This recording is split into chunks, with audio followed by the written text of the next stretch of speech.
What is good? It is your boy Hoove. We're back again with another video. Yesterday, the NBA wasn't too kind to us, but our Player Profit Challenge was. If you guys don't know what Player Profit is, it is a chance for you to get funded on an account and run it up with somebody else's money while you complete challenges that then get you paid. Right now, we're in the process of completing the 25K Player Profit Challenge. We are almost through with phase 1. All you have to do is make your picks and win over the course of that period of time without losing more than a certain amount. And if you cover that usage amount with winning, you get paid out. As you guys can see above, there's our goal of what we need to complete phase 1. And there are 4 stages all the way across. So you guys can complete all 4 and you can see the rewards based on the amount of the package that you get. Those packages range from $30 all the way up to a big fat $2,000 package, which gets you up to $100,000 in funded account. If you're interested in tailing along with us on Player Profit, go to playerprofit.com, use code HOOVE, you'll get 10% off, and you can follow right along with us on the challenge. I post the videos here on my page each day. All of the plays are in the VIP as well if you want to get locked in with us. Code NBA. That will get you 50% off today on the monthly package. Let's get into the video. We've got a 10-game NBA slate today. A lot of news, a lot of updates, a lot of injuries to get to. This is everything you need to know so you could cash today. First game, Orlando Magic versus the San Antonio Spurs. No Stephon Castle, no Victor Wembanyama, no Jordan McLaughlin. Honestly, the Spurs are looking pretty good overall, though, without those guys. Keldon Johnson's been stepping up massively these last couple of games. De'Aaron Fox had a couple of poor shooting nights, but I expect that to bounce back here against the Magic, who give up a ton of points to the point guard position. You could also see Harper potentially having a great game. In the Orlando Magic game, no Paolo, no Mo Wagner. Franz has been playing great.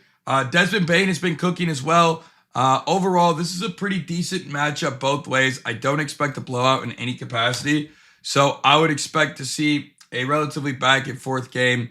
We do have an 8-point spread favoring Orlando, but I think the game could stay competitive, especially with Fox in the court. So we'll just have to see exactly how that plays out. But Suggs has been playing really well. Vassell's been shooting incredibly efficiently these last couple games. So keep an eye out for one of those guys to have a good game as well. Next up, we've got Denver versus the Pacers. 7-point spread favoring Denver here tonight. You've got no Cam Jones, no Quentin Johnson, no Nesmith, no Obi Toppin, no Halliburton for the Pacers. On the Denver Nuggets side, we are looking at potentially no Jamal Murray. Jokic is probable here tonight. Jalen Suther's still out. Aaron Gordon's still out. Christian Brown's still out. As I've been saying over the last couple of days, we have seen a huge increase in the usage of Jay Huff for the Pacers. He's been getting a lot of run time here. Shooting a lot of threes as well. So kind of keep an eye on that. His points lines have been pretty low at 9.5. And his 1.5 threes has been pretty close to good most games. Isaiah Jackson could get some potential runtime here too, as they need to match up center to center. He obviously had a couple of mid games these last few games, but always a decent chance when he plays against a large center. Jokic could also have a massive game here. Jamal Murray has been doing very, very well in the RA department and shooting the 3 ball again. He did only take 2 out of 3 last game, but he only played a total of 26 minutes in that game. A little under what he'd been playing, but he'd been cooking at that 3-point line. The Pacers do give up a decent amount, 2 point guards, so he could have a pretty nice game here on the points at least, even if you don't get the threes in.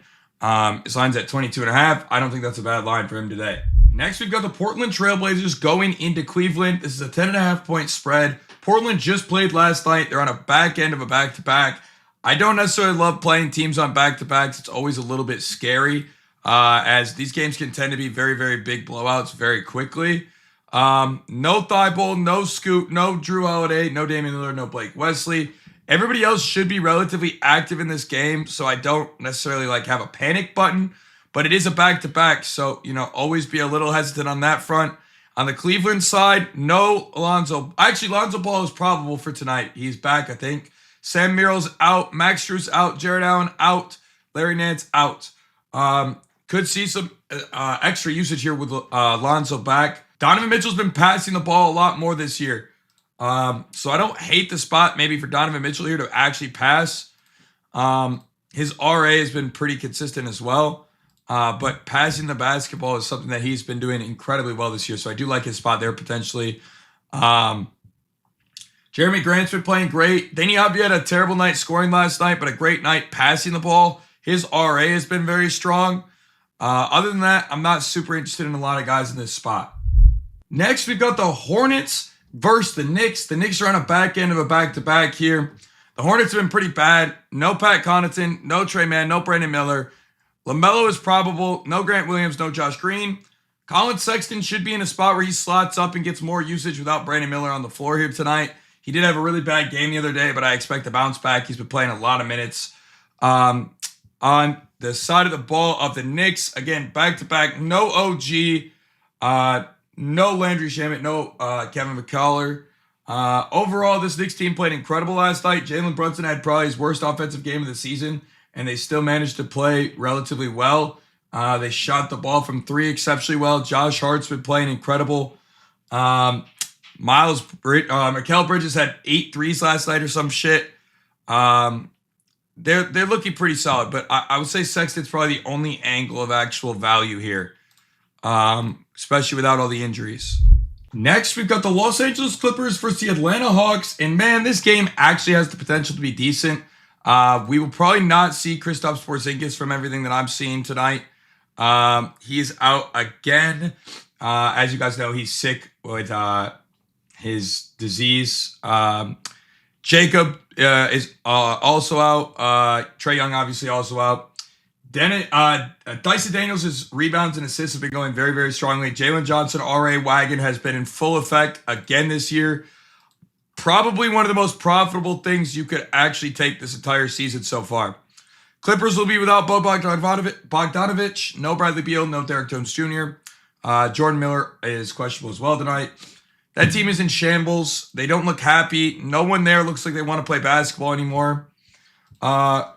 Ricochet has been scoring quite a bit these last few games. You've got Jalen Johnson's assists, as I said, it's been a wagon. Same with Dyson. You've seen an increase in John Collins' usage. Zubac's been the only reliable player here for the Clippers. I don't really touch them. You can't at this point because Ty Lue's probably going to bench them in the first quarter. It's been pretty bad.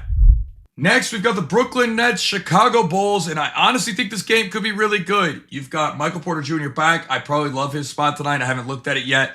No Terrence Mann, no Cam Thomas, no Haywood Highsmith for the Brooklyn Nets. For the Chicago Bulls, Terry is out. Phillips is probable. Okoro's out. Jalen Smith is questionable. Trey Jones is probable. Zach Collins is questionable. Patrick Williams is probable. Kevin Huerter's out. Kobe White is out. A lot of injury news here, but could be a really great game. Josh Giddey's been carrying this team really well. I think he's a superstar in this league. And I'm glad to see him finally getting in a little bit of a groove there and rhythm. This dude's been playing really, really, really great basketball, man. Now gets a very nice matchup with Brooklyn here. Noah Clowney's been playing well for Brooklyn as well. Vucevic also kind of finding his stride and has some really good success against Brooklyn in the past. I think this game's going to stay pretty competitive, man. I know it's an 8-point game, but I do think it stays pretty competitive, especially with all the injuries. Next, Kings-Rockets, 15.5-point spread. I'm going to run injury reports here. I'm probably not playing anything for you guys in this game at any capacity.